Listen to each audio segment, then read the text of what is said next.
Sejam todos muito bem-vindos. No vídeo de hoje vamos abordar um tema extremamente importante e muitas vezes incompreendido, a esquizofrenia e a mediunidade. Com a orientação iluminada do Divaldo Franco, você verá explicações profundas que trazem uma nova perspectiva sobre essas duas realidades.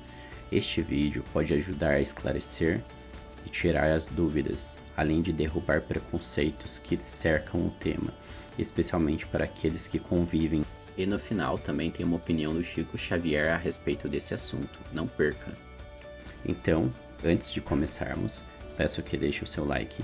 O YouTube só divulga vídeos como este quando há engajamento, e o seu like é essencial para que essa mensagem chegue a quem mais precisa.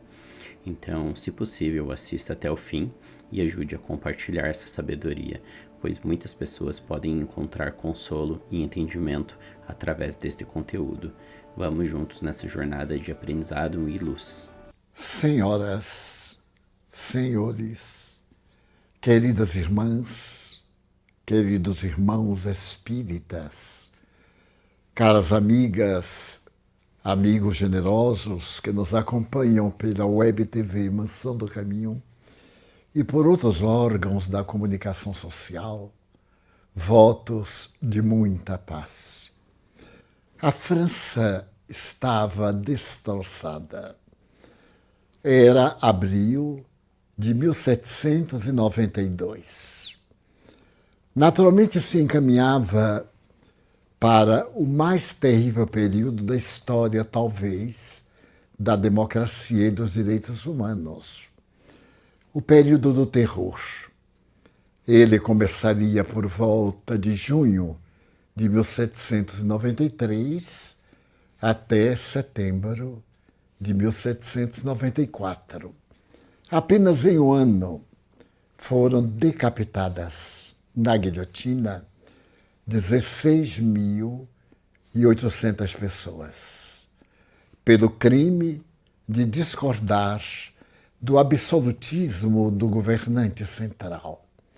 Nesse período, portanto, que precede o terror, os ideais revolucionários estão no ar e a busca por uma linguagem libertadora real é muito difícil. Os jacobinos estão preparando-se para a governança, para os terríveis dias que advirão. Mas, nesse momento, na Universidade de La Salpêtrière, ocorre uma movimentação em benefício dos enfermos. A Universidade de La Salpêtrière, em Paris, tinha uma área totalmente reservada para os chamados pacientes esquizofrênicos, tidos como incuráveis. Havia um pavilhão nos fundos da universidade chamado La Bicêtre. E dentro desse pavilhão, que era praticamente um presídio, estavam 52 indivíduos que haviam perdido praticamente o direito à vida. Eram os esquizofrênicos da universidade. Mas ali também deveriam estar presos políticos, pessoas indesejadas. A grande verdade é que a possibilidade de viver em La Bicêtre era muito remota. Então, no mês de abril de 1792, uma manhã já tranquila, menos frio, um jovem médico adentra-se na universidade, acompanhado por um trabalhador braçal. Ele atravessa vários pátios, várias salas e vai até Bicêtre, lá no fundo. Adentra-se e se depara com o horror. As celas deixavam um odor desagradável, de podridão, de miséria. Os gritos, a alucinação dos pacientes e o ambiente típico, ainda com as marcas do pensamento e da cultura medieval, inspiravam horror.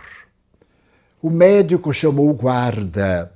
Era um guarda que tomava conta daquela área e disse-lhe que a partir daquele momento, la Bicêtre ia modificar-se, porque ele, o médico, havia sido nomeado o reitor da Universidade de La Bicêtre. E a primeira coisa que ele ia fazer era libertar os pacientes mentais. Até então, era a crença comum que a esquizofrenia era incurável e os seus pacientes ou eram dominados pelos demônios, amaldiçoados por Deus, eram pessoas que não mereciam a mais mínima consideração, nem praticamente a oportunidade de viver. Atirados ali, muitas vezes dentro da cela e atado a cadeias de ferro, eles resgatavam pela dor, nesse sofrimento incomparável, penas de que não tinham notícia. O guarda, diante daquele jovem, respondeu com um pouco de sarcasmo: doutor, eu não duvido das suas intenções, mas o senhor não sabe que aqui dentro deste pavilhão está o que existe de pior em Paris, na França e mesmo na Europa. O que já não serve para nada é mandado para Paris e é internado aqui. Se nós nos atrevermos a abrir essas celas, eles nos matarão. Primeiro a mim, que me odeiam, depois ao senhor e ao seu parceiro. O médico disse: eu compreendo, porque eles são realmente loucos. Mas, na minha condição de diretor da universidade, de reitor, eu não permito que ninguém seja condenado pelo crime de sofrerem uma doença que a medicina ignora as suas causas e a forma de curá-la. Então, eu ordeno que abra a chave mestra para que a corrente que passa pelos cadeados de todas as portas arrie e nós possamos libertá-los. Então, aquele homem estranho e insensível respondeu: eu não me atrevo a tanto. Isto porque a Revolução me concedeu o direito de cidadania. Eu sou um sapateiro. Era. Agora eu sou um cidadão. Agora eu tenho direitos à liberdade, à fraternidade, à igualdade. Estão sendo uma realidade que os revolucionários estabelecem nos altos partidos e nas suas discussões com objetivos de esmagar o rei, a corte, acabar com o direito sagrado dos reis e depois com o poder clerical dessas religiões fantasiosas. Eu me nego a abrir as grades.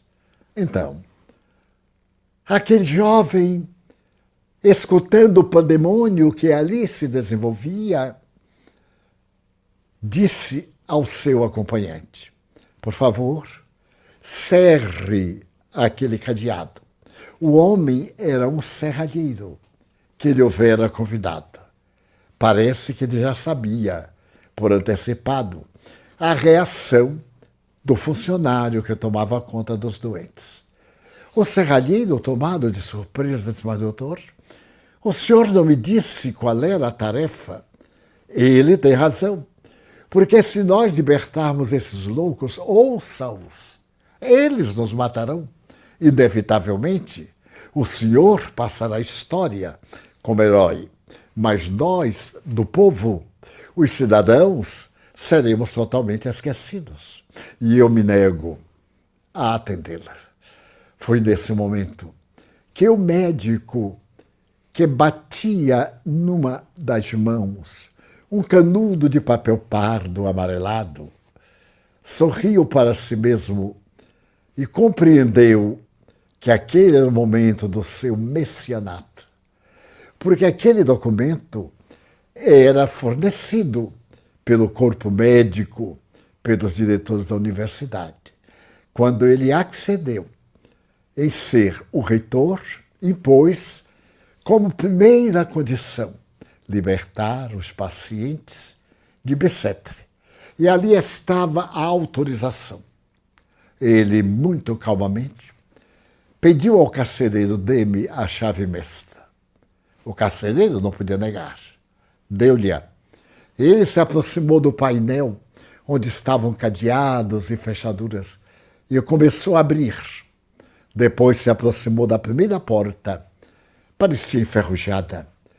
O odor era insuportável, que dela saía e de todo o espaço, mal iluminada por uma ou duas clarabóias, cujos vidros estavam muito sujos.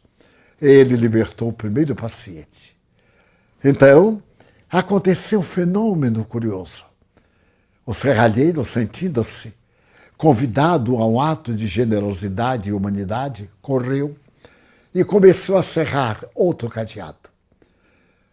O seu carcereiro aproximou também de outra porta e, em breve, no corredor estreito, sob a luz frouxa que penetrava pelos vidros sujos, estavam 52 alucinados, que ululavam, que se agitavam, colocavam os braços para o ar, gritavam, rilhavam em gargalhadas insuportáveis.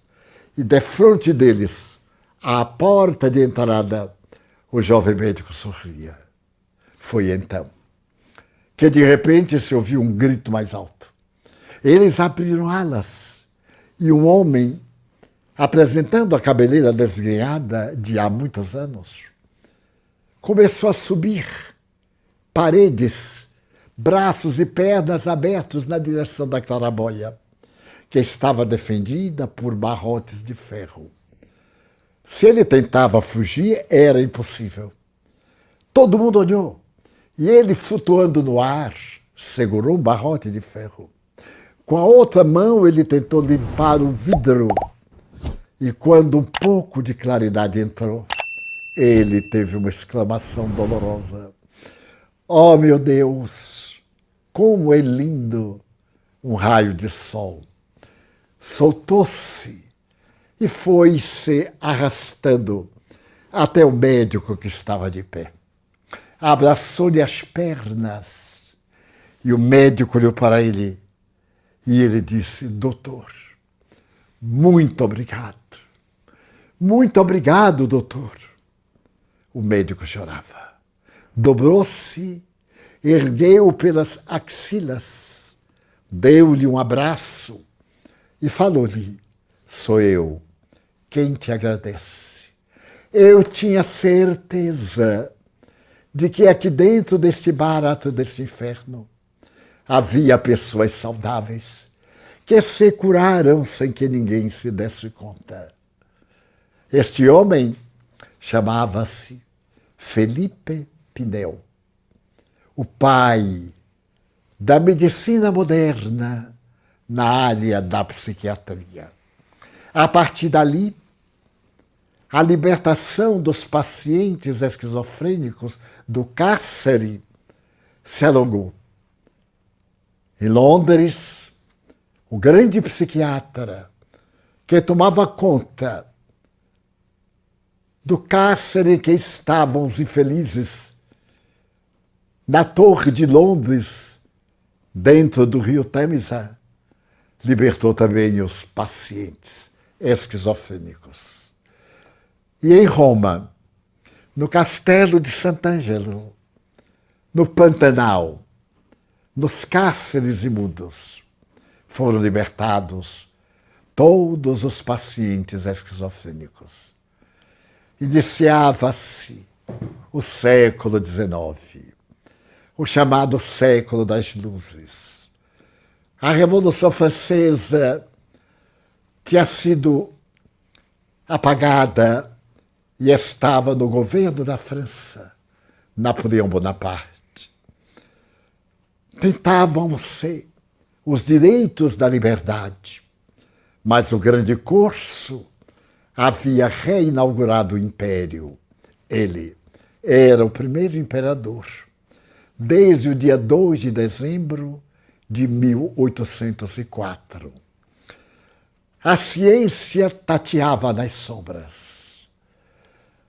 As luzes que tomariam conta, remanescentes do pensamento de Voltaire e dos grandes revolucionários, acendiam verdadeiras luminosidades para inaugurar o grande período do Espiritismo, já que Allan Kardec havia nascido a 3 de outubro de 1804, pouco tempo depois que Napoleão Bonaparte se consagrara em Notre-Dame, a grande catedral de Paris.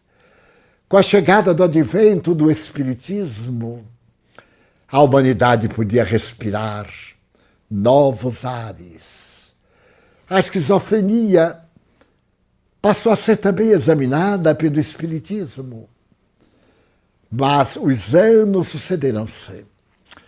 E por volta do século XX, a esquizofrenia ainda continuava ceifando vidas de uma maneira inclemente. Ela passou a ser chamada demência precoce e foi definida como sendo um destrambelho das funções cerebrais. Por volta de 1911, por exemplo, em um sanatório psiquiátrico na Suíça, uma paciente que não tomava banho, vítima de uma depressão profunda, foi levada à força à banheira. E tanto ela se movimentou, apesar de segura pelos enfermeiros, que bateu a cabeça na borda da banheira e foi vítima de uma concussão cerebral. Considerada morta, ao terceiro dia, quando ia ser sepultada, ela despertou. Despertou e todos ficaram tomados de espanto. E os médicos anotaram: concussão cerebral, quando não mata, cura a esquizofrenia. Mais tarde, em Berlim, em um sanatório psiquiátrico, um depressivo que tinha o transtorno do suicídio atirou-se do terceiro andar e, quando caiu, foi amparado pela rede elétrica que passava embaixo. E teve um choque enorme, foi jogado a um instante e não morreu. Ficou curado. Então os médicos conceberam que a eletricidade, quando não mata, cura a esquizofrenia. Novamente, na Alemanha, um outro paciente tentou enforcar-se com os lençóis que ele transformou numa corda. E no momento em que ele estava estribuchando na corda, um guarda o viu, abriu a cela, cortou a corda, salvou-lhe a vida. E o homem ficou curado. Então se estabeleceu que enforcamento, quando não mata, livra da esquizofrenia. Mas os investigadores perceberam que dos 3 fatos havia um elemento em comum: a falta de oxigenação do cérebro. Então, concluíram que, se através de um método artificial fosse possível evitar a irrigação do cérebro pelo oxigênio por breve tempo, não se poderia imaginar quanto tempo, porque isso poderia trazer sequelas terríveis, paralisias e etc., o paciente ficaria bem. Então, por volta de 1932, em Viena, o Dr. Seikel, americano, anunciou que estava curando a esquizofrenia através de choques que ele ministrava nos pacientes por intermédio do metazol. O problema era saber-se a quantidade do metazol ou da insulina, mas ele conseguiu curar Nijinsky, o bailarino russo, que voltou a ter um susto e morreu mais tarde. O que importa é que interrompeu o processo esquizofrênico do maior bailarino do mundo e deu fama ao Dr. Seykel. Por volta de 1935, na Hungria, um outro jovem médico percebeu uma coisa curiosa, que o cérebro dos esquizofrênicos, seu crânio e o cérebro eram diferentes do cérebro e do crânio dos portadores de epilepsia. Então ele estabeleceu que os epilépticos não tinham esquizofrenia e os esquizofrênicos não tinham a doença oposta. Hoje a tese está superada, mas para a época foi uma conquista extraordinária e as investigações prosseguiram cada vez mais acentuadas. Em 1939, veio a Segunda Guerra Mundial e as pesquisas, esses trabalhos de laboratório foram deixados à parte. Quando em 1945 veio a paz, naturalmente, as pesquisas interrompidas voltaram a ser examinadas. Na Bélgica, a intolerância contra os métodos tradicionais foi tão grande que se proibia a entrada de psicólogos nas clínicas psiquiátricas. Mas o progresso é inevitável.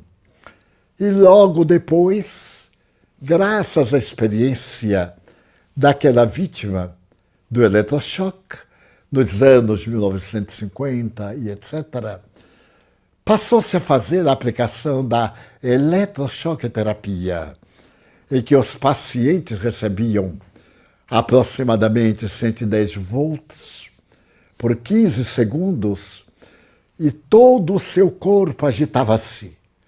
E ao voltar do que era aparentemente uma convulsão de natureza orgânica, epiléptica, os pacientes pareciam recuperar-se. Mas na sucessão da terapêutica, por volta dos anos 60, percebeu-se que o eletrochoque produzia determinados danos ao sistema nervoso central. Isto porque a cerebrologia havia crescido de tal forma que o conhecimento da esquizofrenia se tornou mais palpável. As lendas, os mistérios. Se percebeu que fatores de natureza endógena, internos, podiam produzir a esquizofrenia. Se algum familiar, pai, mãe, era esquizofrênico, o paciente teria 70% de probabilidade de ser esquizofrênico também. Quase que surgiu um período de caça às bruxas. Percebeu-se, concomitantemente, que esses fatores hereditários eram fundamentais, mas, ao lado deles, as doenças infecto-contagiosas. A epilepsia, que não é infecto-contagiosa, mas que é terrível. Mas, ao lado dela, o mal de Hansen, a tuberculose e essas doenças devastadoras de fácil contágio. E também as suas sequelas. Quando os pacientes se recuperam, ficam sequelas dolorosas. E isso pode produzir o estado esquizoide. Também se percebeu que a esquizofrenia se apresentava sob o aspecto paranoide, o aspecto hebefrênico, catatônico. Os pacientes que pareciam árvores mortas, que se não moviam, os que tinham esse terror de perseguição, as manias de estar perseguido. E na manifestação dos jovens, A palavra hebefrenia vem do grego hebe, jovem, distúrbio da juventude, por fatores sexuais, por frustrações, por comportamentos familiares. E então, as investigações agora levavam a experiências audaciosas, quando, nos anos 60, surgiram os primeiros barbitúricos, os chamados faixas pretas. Já se conhecia do cérebro uma grande parte, porque no começo se acreditava que o cérebro é constituído por 5 bilhões de neurônios. E os neurônios morrem cada dia 15 mil. O que equivale a dizer que uma pessoa aos 40 anos já perdeu praticamente todos os neurônios. Então vinham a demência, a perda de memória, os males hoje de Alzheimer e outros degenerativos. Porém, com os avanços da ciência psiquiátrica, chegou-se à conclusão que a criatura tinha 50 bilhões de neurônios. E à medida que uns morriam, alguns formavam verdadeiras ilhas que permaneciam. E isso é curioso. Havia e há uma peculiaridade no neurônio. Quando um morre, o outro substitui, como no caso dos órgãos duplos, os ouvidos, os olhos, os rins, os pulmões e etc. Então, com 50 bilhões, as possibilidades de cura parecem haverem crescido. Porém, logo mais tarde, antes do ano 2000, se pôde constatar que nós possuímos aproximadamente 100 bilhões de neurônios. E esses neurônios produzem aproximadamente 60 tipos de hormônios. O neurônio faz lembrar uma pequena avelã com uma cauda. E essa cauda faz recordar um ramo de uma árvore. Dessa forma, essa cauda, essas ramificações que se vinculam às outras e permitem que as ideias passem de um neurônio para o outro, com a velocidade do pensamento, de uma maneira surpreendente. Essas manifestações das ideias, essas comunicações. Para uma palavra, às vezes, 1 bilhão de neurônios intercambiam o quê? Uma substância química que ele produz e o impulso elétrico. Através dos barbitúricos, se pode produzir a diminuição dessas comunicações. E pode até mesmo tomar conta de uma área muito grande, mudando o comportamento do indivíduo. À medida em que os neurônios vão adquirindo o ritmo habitual, se vai desmamando, isto é, diminuindo as doses até substituir aqueles medicamentos que produzem dependência. Muita gente se recusa a tomar com medo da dependência, mas fica na dependência da doença. Então é melhor a medicação orientada pelo psiquiatra e, naturalmente, o desmame pelo psiquiatra para a pessoa recuperar-se. Porque a esquizofrenia hoje é tão terrível que as estatísticas dizem que se todos os leitos hospitalares do mundo fossem reservados para a esquizofrenia, seriam insuficientes. Tal o número de esquizofrênicos que vigem em nossa sociedade. Dessa forma, os barbitúricos passaram a contribuir grandemente. e, ao mesmo tempo, as psicoterapias. A contribuição valiosíssima das doutrinas psicológicas, das terapêuticas que foram sendo apresentados por homens e mulheres notáveis. Entre esses, nós poderíamos lembrar de Carl Gustav Jung, lembrarmos-nos de Milton Erickson, esse americano extraordinário, lembrarmos no Brasil de quantos notáveis psiquiatras. Nise da Silveira, essa psiquiatra que conseguiu a terapia, laborterapia, e que introduziu nas terapêuticas psiquiátricas uma das contribuições valiosas, mais valiosas dos tempos modernos. Também podemos recordar de outros psiquiatras que tinham a tradição de que somente negro, ébrio, pobre e espíritas eram portadores de esquizofrenia. Era a fama do demônio, das demoniopatias.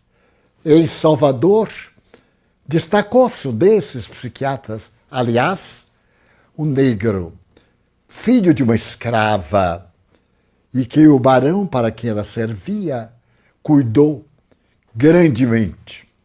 Esse homem notável deu uma das maiores contribuições mundiais à psiquiatria. Para que possamos ter uma ideia deste vulto baiano na ciência psiquiátrica, vale recordar que Albert Einstein, quando esteve no Brasil, ele foi nomeado para secretariar o eminente cientista, porque ele falava muito bem o alemão. E é tão extraordinário e tão grandiosa a sua crença que ele estava na Alemanha, em Berlim. E numa noite, ele foi a um glorioso monumento, a um edifício colossal de medicina e de psiquiatria. E quando ele chegou, o porteiro disse: é proibida a entrada de negros. Ele sorriu e disse: você pode abrir a porta para eu ver? O teatro. O homem abriu. E lá no palco estava a mesa com as cadeiras. Então ele disse: por favor, está vendo aquela cadeira lá no centro? Ele disse: sim, claro. Sou eu quem vai sentar-se nela para dirigir o Congresso Mundial de Psiquiatria. Eu sou um psiquiatra. E então olhou para o homem que ficou abobalhado. Talvez ele nunca tivesse visto negro na Alemanha de então, no começo do século XX. Ele se adentrou e foi um dos mais notáveis congressos de psiquiatria antes da Segunda Guerra Mundial. Então nós podemos considerar a psiquiatria cada vez mais gloriosa, conseguindo homens e mulheres de um valor extraordinário. Eu me recordo de Milene Klein. Ela não se formou em psiquiatria, mas é muito mais do que uma doutora, porque ela iniciou as suas investigações no ventre materno para dar-se conta da hereditariedade e perceber, durante o período gestatório e depois do nascimento, quaisquer síndromes que viessem caracterizar a esquizofrenia. A doutora Milene Klein, alemã, iguala-se a uma discípula grandiosa de um dos homens também mais notáveis no ramo da psiquiatria moderna.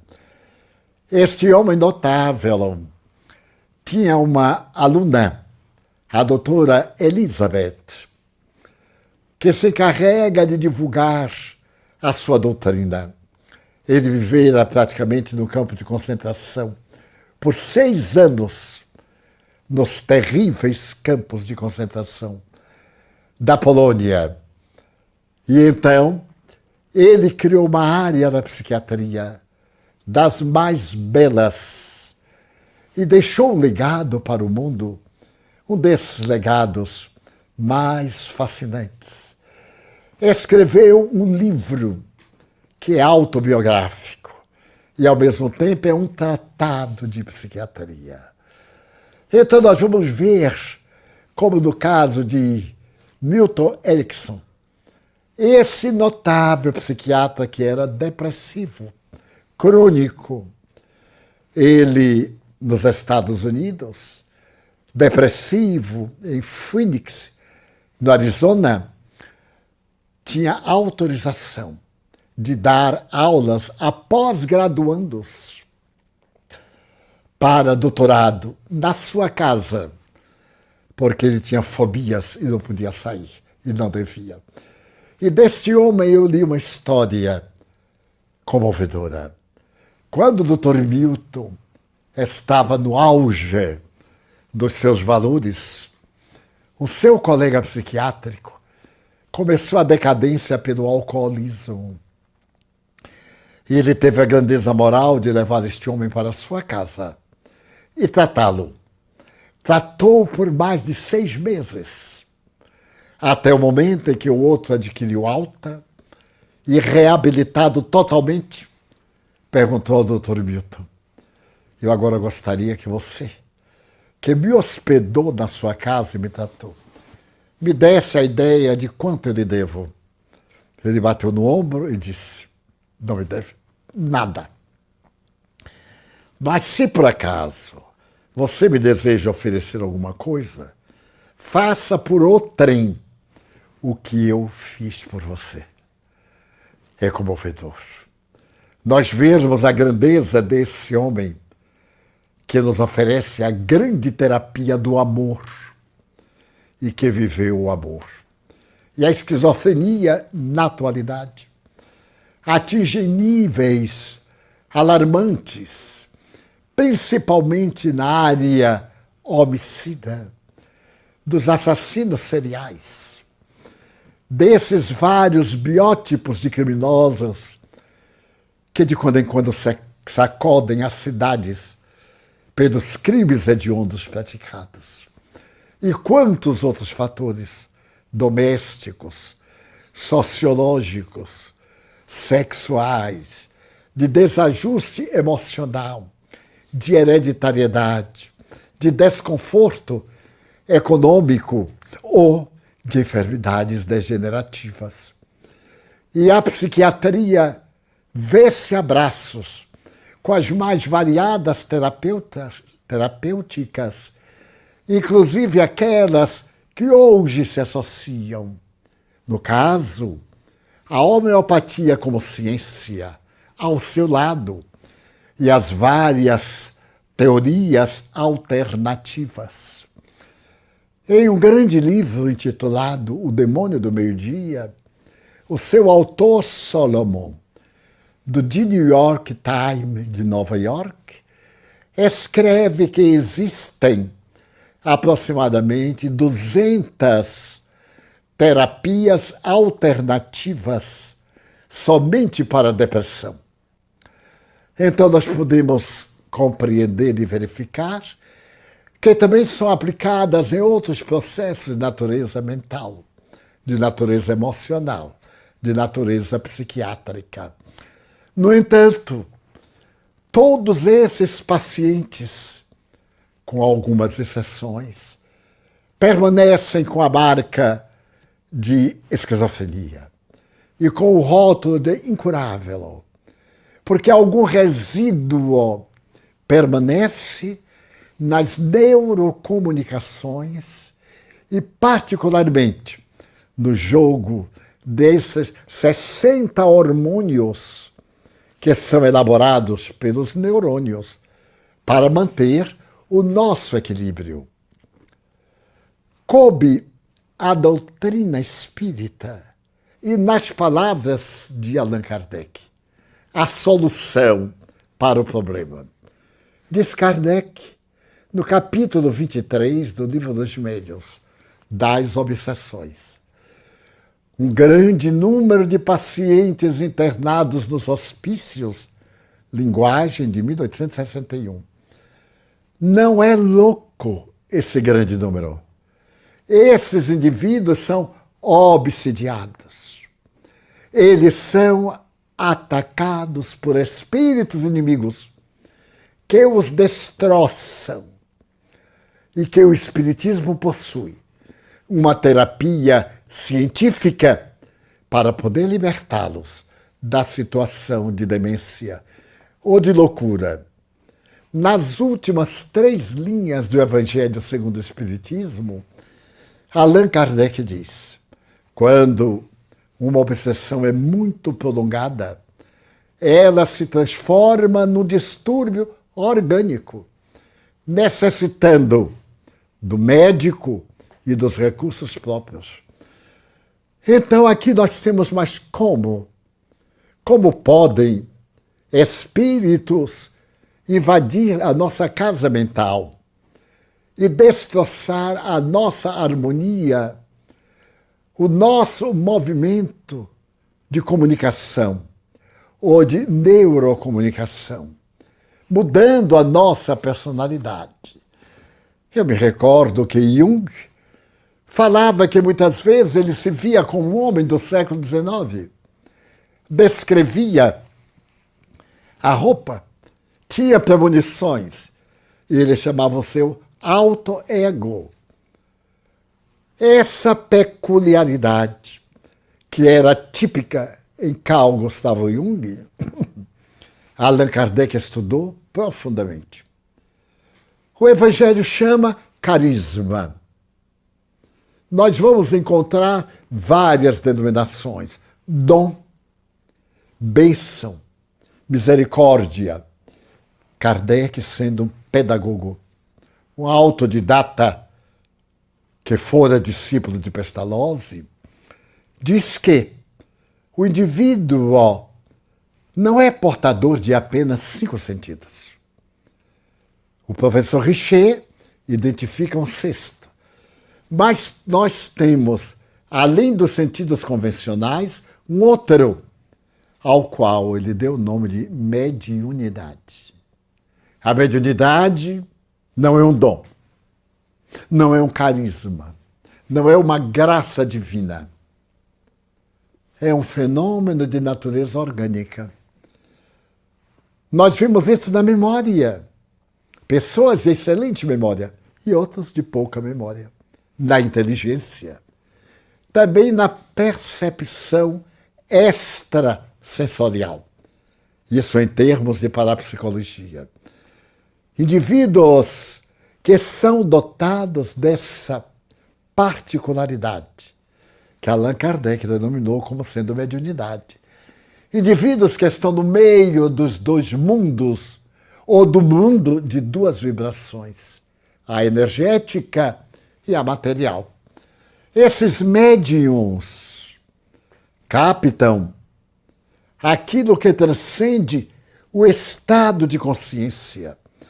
Então nós vemos que a consciência não é uma elaboração do cérebro, razão pela qual existe a dilatação da consciência e a consciência não cerebral. Aliás, a tese não é minha, é do indiano parapsicólogo que nos ofereceu um livro extraordinário.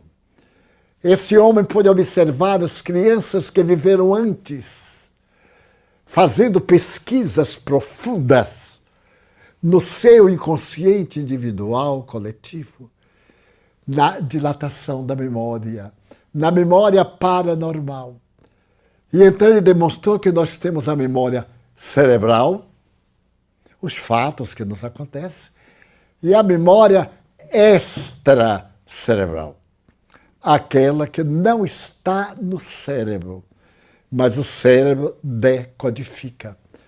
O Dr. Ramindranath Banerjee, que é o autor, influenciou na Universidade de Virgínia, nos Estados Unidos, a criação de um laboratório que hoje estuda 20 mil casos de memória extracerebral. O Dr. John Tucker, continuando a obra de um seu antecessor, que escreveu um livro extraordinário, 20 casos que sugerem a reencarnação. Fala textualmente. E recentemente, nós todos pudemos assistir, e talvez ainda se encontre em nossos aparelhos de televisão, o filme falando sobre a morte, a imortalidade e os casos de morte aparente em que o espírito livre do corpo, cuja memória está morta no cérebro, porque o cérebro está morto. Morte aparente. Então nós vimos que o sinal cerebral é uma linha reta. Eles pensam em termos de atualidade, eles pensam em termos de futuro, e um deles escreveu uma obra fantástica, que se intitula Voltar do Futuro. Então, neste momento de ciência, o Espiritismo vem dizer que os médiuns, e todos somos médiuns, em diferentes graus de percepção, oferecem a visão da imortalidade da alma. A alma prossegue. Ninguém morre no sentido de desintegra. A vida é um poema de amor criado por Deus. E desde que algo foi criado, ele nunca se dilui, se desintegra e desaparece. Ele se transforma e vai habitar outras formas de vida, outras manifestações. Então, todos os médiuns, pelo fato de terem percepção, são indivíduos normais, especiais. A parapsicologia chama paranormais.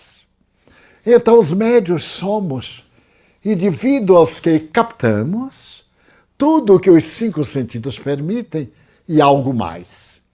No entanto, nós captamos de acordo com o nosso nível moral, o nosso nível de evolução, o nível que trazemos de vidas passadas. Nós somos hoje aquilo que fizemos ontem, anteontem, traz anteontem, encarnação anterior. E as nossas dívidas, os crimes que praticamos, os crimes que escondemos, estão em nós. Como disse muito bem um bandido ao seu confessor, não importa que ninguém saiba, eu sei. E eu sabendo, sou um desgraçado. Eu preferia que todo mundo soubesse, menos eu. E isso aí produz uma realidade neuronal muito específica. E a nossa glândula pineal, que se caracteriza pelas funções da epiderme, da nossa cor, do controle da sexualidade, do período inicial. Quando ela faz a transformação da adolescência, ela cristaliza os seus hormônios e se torna antenas que captam, como a antena que me está jogando no seu aparelho através do satélite. E nós passamos a ser uma antena transceptora, que transmite, que recebe. Se a nossa conduta moral é de alto nível, nós navegamos em ondas superiores. Mas se a nossa constituição é vil e de qualidade negativa, claro, que nós estamos navegando em ondas de baixo nível. E os espíritos maus, perversos, zombeteiros, se aproveitam da nossa irresponsabilidade e acercam-se-nos. Como aqui na Terra, os semelhantes se atraem, os diversos se repelem. Então nós vamos verificar que as obsessões é o nome que damos ao médium que entra nesse estado de consciência dilatada, é o estado anormal, no estado de mediunidade desequilibrada, que o Espiritismo educa pela transformação moral do paciente. A mediunidade, portanto, é uma função orgânica que exige determinados comportamentos para o indivíduo manter a saúde mental e elevar-se acima da craveira comum. É uma ponte. E a ponte leva ao outro lado, ao outro extremo. Se nós preservarmos a ponte, mantivermos, e o outro extremo se encontre em um local paradisíaco, nós viveremos muito felizes.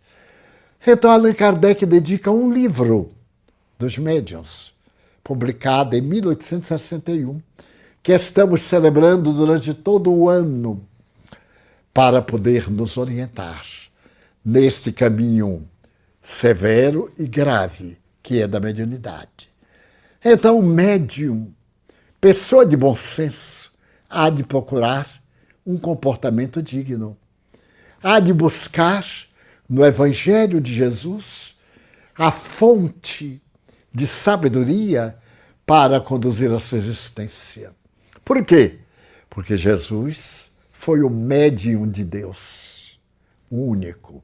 E as suas palavras são diretrizes de segurança, são terapêutica para qualquer mal. Ademais, as suas palavras são a linha de comando para a nossa plenitude. E ele lidou tanto com os espíritos. É comovedor anotarmos o número de vezes que ele dialogou vis-à-vis com os espíritos. Os espíritos nobres, como Moisés e Elias no Monte Tabor, como Legião, lá nas montanhas da Decápolis, e como todos aqueles obsessores, que a uns tornava cegos, a outros surdos, obsessões físicas, a outros sem a lógica, na alucinação, a outros mais na depressão, a outros em enfermidades que não eram legítimas, enfermidades por causa dos fluidos que os seus doentes ingeriam, fluidos de natureza patológica, tóxicos, que os enfermavam. Então, coube a doutrina espírita dar à medicina psiquiátrica uma das maiores contribuições do histórico dessa ciência que tanto preocupava a Hipócrates, o pai da medicina, a Galeno, o pai italiano da medicina, e a todos esses indivíduos, como no Brasil, não podemos esquecer Inácio Ferreira, criando o grande hospital, a Clínica de Uberaba, Dr. Adolfo Bezerra de Menezes, que escreve a primeira obra espírita abordando a problemática. Loucura, espiritismo. Inácio Ferreira, psiquiatria e espiritismo. E um grande número hoje de psiquiatras, de psicólogos, de neurologistas e de estudiosos da mediunidade. Como Allan Kardec disse, o maior obstáculo à divulgação do espiritismo é a obsessão. E é também um obstáculo à mediunidade. porque a obsessão está muito vinculada à mediunidade. Se o indivíduo tem o surto obsessivo, é porque tem mediunidade. Então, façamos o estudo cuidadoso da obsessão. Comparemos com os estudos da psiquiatria. Observemos a alucinação que graça hoje na Terra. E tenhamos cuidado com os transtornos de natureza mental, de natureza emocional, porque provavelmente na raiz deles, mesmo que sejam de natureza orgânica, há um vetor que desencadeia essa manifestação patológica e leva o indivíduo à loucura, ao desequilíbrio.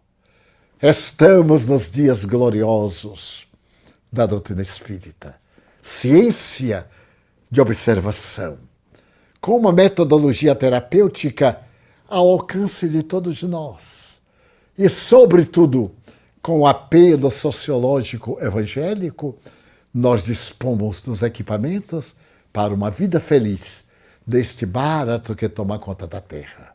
Assim sendo, rogamos a Deus que nos mantenha o discernimento mental, a conduta moral e a alegria de viver para superarmos os desafios da nossa reencarnação. Muito obrigado. Vamos ver que a esquizofrenia nem sempre é de natureza nervosa.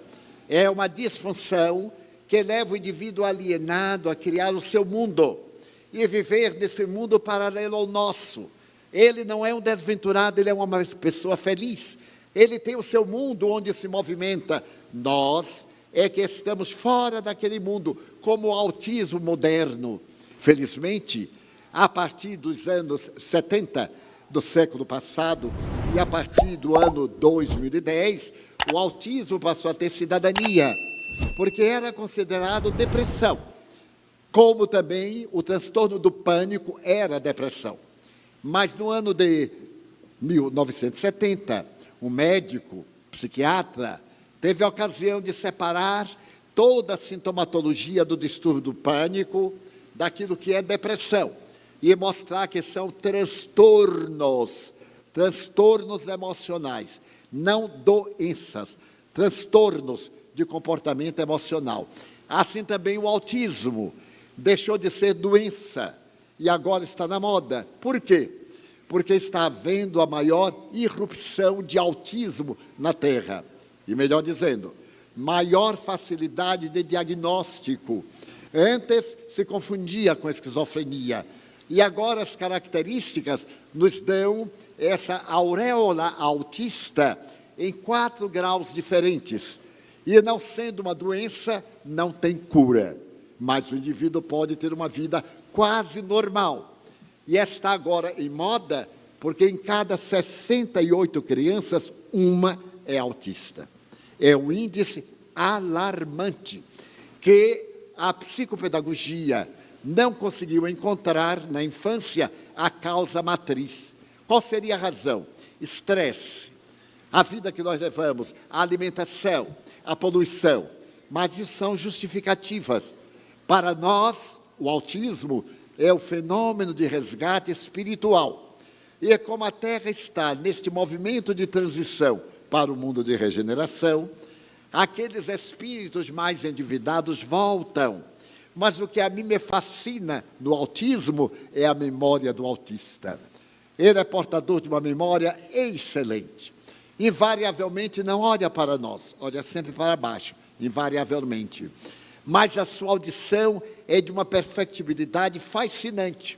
Eu tenho visitado escolas de autismo, estive na cidade de Quito, no Equador, ao lado de um especialista em autismo, o Dr. Juan Danilo Rodrigues, e tivemos a oportunidade de trabalhar nesse sentido o lado espiritual do autismo.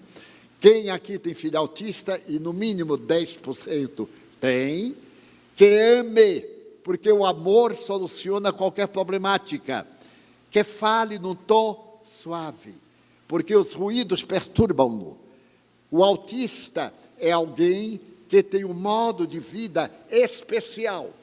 É, portanto, uma pessoa normal, com características especiais. Não é mais patológico que a gente tinha vergonha de levar o filho, e muita gente ocultava o filho, aprisionava para ninguém ver que ele tinha o autismo ou outro transtorno que nos humilhava pela nossa suprema ignorância. Então o Espiritismo vem dizer que o autista está ligado aos pais pelo passado, por atos de tal e qual natureza, que eu não vou alongar, porque não é o nosso tema. Genericamente é o tema psiquiatria e obsessão. Então estamos no momento em que também as obsessões perturbam no autismo a conduta do paciente, quando ele se faz agressivo. Só há um recurso que é o do sorriso, da paciência, da terapia musical, para poder produzir harmonia. E recentemente um autista ganhou o Prêmio Nobel pela sua excelência de memória. E nessa casa em Quito, que nós visitamos, tivemos a ocasião de ver casos terríveis de autismo, desde aquele que bate a cabeça na parede sentado, àqueles que ficam atirados ao chão e que não enunciam palavras, urram, berram, são seus únicos meios de comunicação com o mundo. No entanto, ali está um espírito amado, que capta as nossas vibrações. Esse nosso querido amigo, Dr. Juan Danilo Rodrigues, estará no Brasil em outubro. E para o ano ele vai realizar uma série de seminários para contribuir com a terapêutica que ele criou e publicou numa obra que, aliás, temos aí chamada Aliana. É uma palavra quichua, resultado das suas experiências na Universidade do Sul, na Universidade dos Andes, quando ele conviveu com os índios quichuas do Equador e faz uma ponte entre a medicina acadêmica e a medicina quichua, apresentando uma medicina vibracional. E nós vemos por aí outras crianças que vêm completamente perturbadas. A esquizofrenia, por exemplo, diz que é o suicídio depois do homicídio. O complexo de culpa adquire dimensões tamanhas que o quimismo do cérebro se modifica e vem a esquizofrenia como uma doença verificável, porque através dos líquidos expelidos pelo corpo é possível detectar os princípios da esquizofrenia. Mas a esquizofrenia é o homicida que se fez suicida, porque o complexo de culpa é tão grande, o remorso é tão terrível, que aquilo se reflete na própria vida física da criatura durante algum tempo ou muito tempo.